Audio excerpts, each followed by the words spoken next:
Hi everyone, welcome back. I wanted to show you what stationery I've bought recently, and I've been collecting planning supplies to start a new journal. So the first pens I got are from Smiggle. They had a 2-pack of pens for $8 deal, so I got the fine markers and ballpoint pens. At the end of this video I'll be doing a demo on everything shown. Then I got these milk liner highlighters. They were inspired by the popular mild liners. I may buy the mild liners later on and do a comparison. Then I got the very well loved Tombow dual brush pen set in Tropical. There are heaps of sets to pick from, but my favourite colours are aqua and pink, so I figured I would get that set.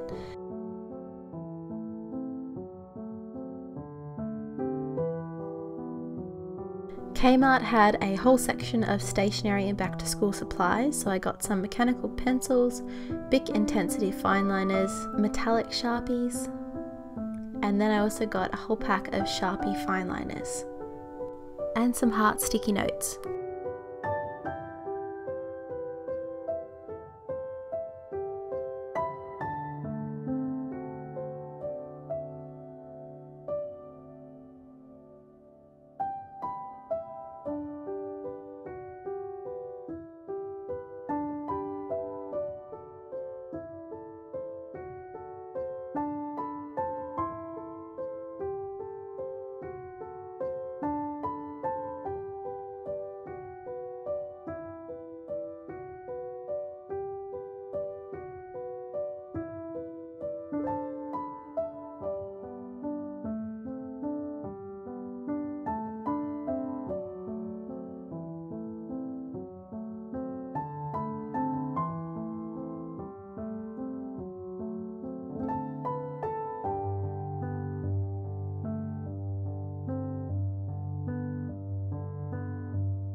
Whoa.